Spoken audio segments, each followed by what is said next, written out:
Hulagu Khan तातारियों का बहुत बड़ा जर्नैल, बहुत बड़ा बादशाह, पीछे उसकी सफ़ें खड़ी हुई हैं।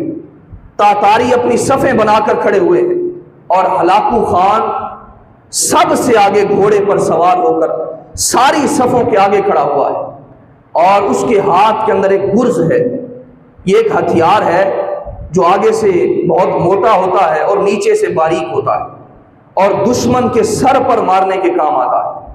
उसके हाथ के अंदर गुर्ज है और घोड़े पर बैठा हुआ है और सामने 3 सफ़ें मुसलमानों की हैं। मुसलमान जो कैदी बनाकर उसके सामने खड़े किए गए। अब वो 3 सफ़ों के अंदर मुसलमान सामने हैं और इधर तातारी फौज खड़ी है, आगे हलाकू खान खड़ा हुआ है। हाज़रीन मोहतरम, अब हलाकू खान ने हुक्म दिया, कहा कि इन 3 सफ़ों को मेरे सामने अभी अभी कत्ल कर दिया जाए, ख़त्म कर दिया जाए, मुसलमानों को मार दिया जाए। हाज़रीन मोहतरम, एक तरफ से जल्लाद मुसलमानों को मारना शुरू करता है। मारते मारते पहले को कत्ल किया जाता है, दूसरे को शहीद किया जाता है, तीसरे तक पहुंचता है। पहली सफ के अंदर एक बुजुर्ग बाबा खड़ा है। वो बुजुर्ग शख्स अपने घर वालों का अलहदा कफील है, बच्चों की जिम्मेदारी उसके सर पर है और घर का अकेला वाहिद फर्द है जिसके कंधों पर जिम्मेदारियों की बोझ है। हाज़रीन मोहतरम, वो नौजवान जब जल्लाद कत्ल करते करते आगे बढ़ता है, वो बुजुर्ग बाबा पहली सफ से दूसरी सफ के अंदर आ जाता है, अपने आप को बचाता है। हत्ता कि हलाकू खान उस बाबे पर उसकी नजर पड़ जाती है, खामोश रहता है और अपने हाथों के अंदर गुर्ज के साथ खेल रहा है। कभी ऊपर फेंकता है और उसको कैच करता है, पकड़ता है और मजे ले रहा है कि मुसलमानों को शहीद किया जा रहा है। अब वो बुजुर्ग बाबा दूसरी सफ के अंदर चला जाता है, हत्ता कि पहली सफ को शहीद कर दिया जाता है। अब दूसरी सफ शुरू हो जाती है। अब वो दूसरी सफ के अंदर वो बाबा, जब उसकी बारी करीब पहुंचती है, वो बुजुर्ग तीसरी सफ के अंदर चला जाता है। हलाकू खान उसको देख रहा है कि ये बाबा मौत से कितना बच रहा है, कितना बेकरार है, कितना घबरा रहा है।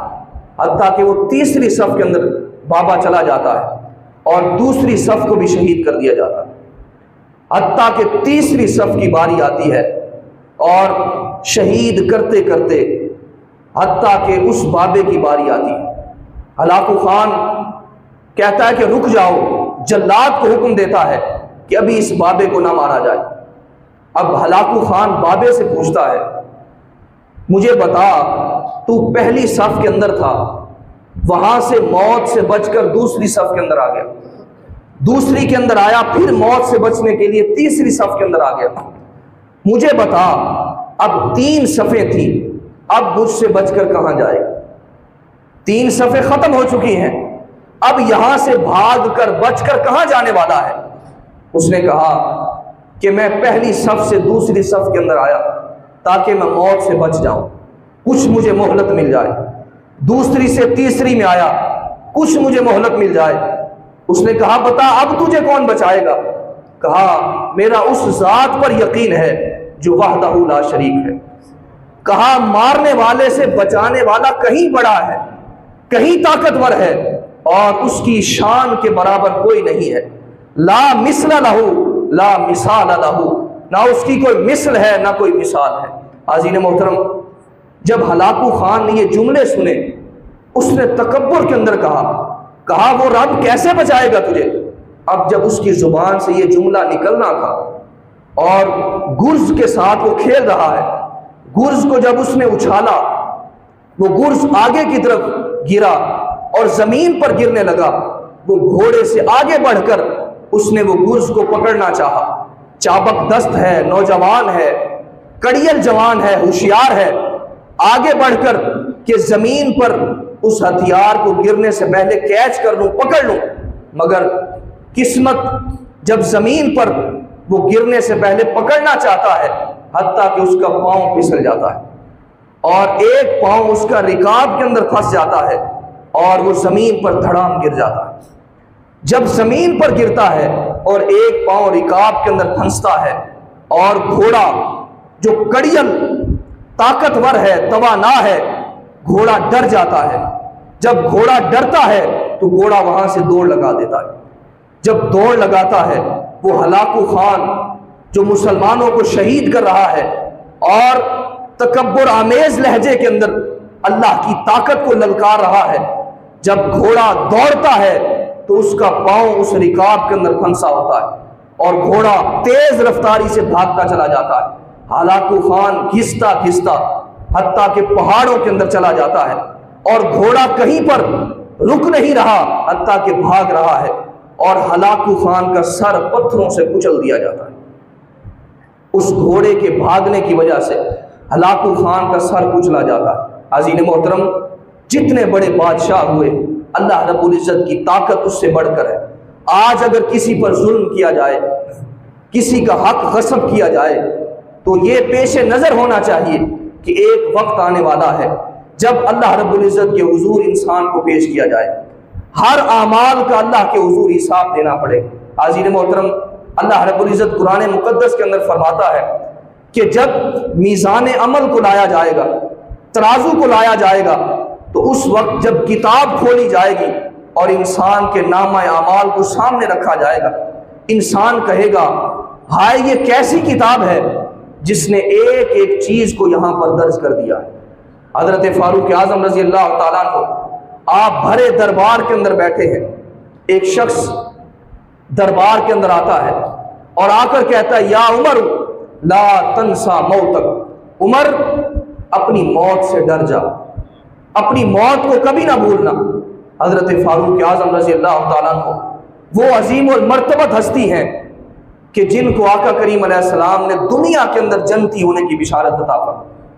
आप जब ये जुमला सुनते हैं, आपकी आंखों से आंसू जारी हो जाते हैं, ज़ारो कतार रोना शुरू कर देते हैं।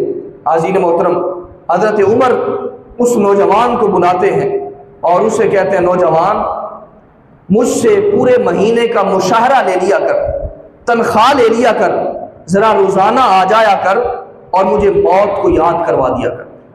अज़ीज़ मोहतरम, वो नौजवान रोज आता है, भरे दरबार के अंदर हजरत उमर से कहता है, उमर अपनी मौत को ना भूलना।